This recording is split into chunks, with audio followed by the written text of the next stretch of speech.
Réforme cette semaine, nous titrons évidemment sur le résultat inattendu de ces législatives. Cette situation nouvelle politique est une crise, certainement, mais nous avons voulu aller plus loin et avoir peut-être un message plus positif. Au fond, si cette crise institutionnelle nous poussait, nous contraignait à changer de culture politique, passer d'une logique d'opposition quasi systémique où quand je suis dans la majorité, l'opposition a tort et vice-versa évidemment, à une logique de construction comme dans d'autres pays, comme dans la plupart des pays démocratiques aujourd'hui, avec des coalitions peut-être, mais même avec un esprit de dialogue, de construction ensemble. Et puis bien sûr le phénomène de l'abstention, pourquoi il y a cette désaffection, on va dire, du politique aujourd'hui en France. Nous avons essayé d'analyser ce phénomène et peut-être de proposer des solutions pour redonner de l'intérêt aux politiques. Bien sûr, nous avons aussi nos autres rubriques habituelles, la rubrique Bible, et puis nous suivons toujours la situation au Liban qui est catastrophique et de voir comment les choses peuvent s'améliorer. Donc vous pouvez nous retrouver en tout cas sur reform.net. Cette semaine dans la vie, nous consacrons notre dossier aux résultats du deuxième tour des élections législatives dimanche dernier. Le président voit sa majorité absolue, en effet, lui échapper. Face à la percée historique du Rassemblement national et au succès de la NUP, la vie politique en France se recentre désormais sur le Parlement.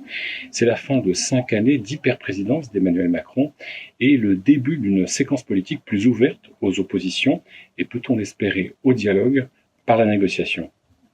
Un dossier assez complet avec une interview sans concession d'Edwige Plenel, fondateur du site d'information Mediapart.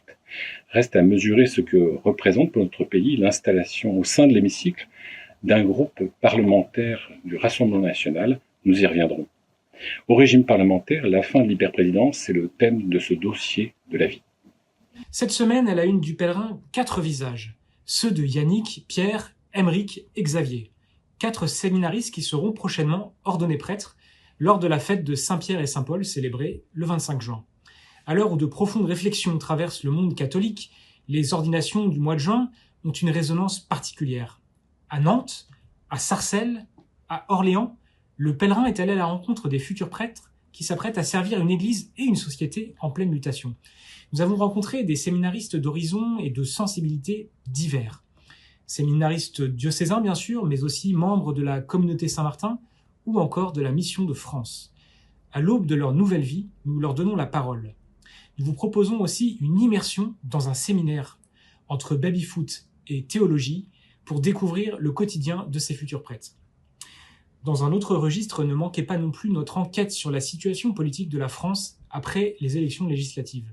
Comment Emmanuel Macron peut-il composer avec cette nouvelle donne politique à l'Assemblée nationale? C'est à retrouver dans le Pèlerin en kiosque. Bonjour, famille chrétienne. Cette semaine consacre sa une au cœur de Dieu. Je voudrais commencer par une confidence. Quand j'étais athée, je croyais que Dieu s'adressait à ma tête, à mon cerveau. Et non, Dieu s'adresse toujours à notre cœur. Deuxièmement, c'est un lieu capital dans la Bible. Et oui, le Seigneur Dieu s'adresse à notre cœur. C'est l'enseignement constant de la Bible, mais aussi de l'Évangile. Et troisièmement, le Sacré-Cœur de Jésus, il est terriblement brûlant. La preuve, le Seigneur nous fait la confession, je suis venu allumer un feu sur la terre et comme je voudrais déjà qu'il brûle. Eh bien, ce feu peut brûler en vous. Il a brûlé en Sainte Marguerite Marie, par exemple. Alors, bonne lecture et surtout à votre bon cœur. Bonjour, à découvrir dans France Catholique cette semaine les dernières nouvelles du linceul de Turin. L'historien Jean-Christian Petit-Fils sort un ouvrage consacré au Saint-Suaire à la fin du mois d'août. Il nous éclaire déjà sur ce que nous ne savions pas encore du cheminement de la relique à travers les siècles. Vous découvrirez également les dernières infos sur la dernière datation au rayon X qui permet d'en conclure que la relique remonterait bien à l'époque du Christ. Vous lirez les méditations sur le lien entre le linceul et le Sacré-Cœur, puisque nous sommes dans le mois du Sacré-Cœur. Découverte notamment de la belle méditation de l'écrivain Véronique Lévy. Enfin, dans France Catholique cette semaine, comme toutes les semaines, la découverte des sanctuaires Mariaux, halte dans le Cher, à Châteauneuf-du-Cher, une église reconstruite au XIXe siècle grâce à la mobilisation de nombreux enfants partout en France. Une belle histoire que celle de la basilique Notre-Dame des Enfants, c'est à découvrir dans France Catholique. Bonne semaine et bonne lecture.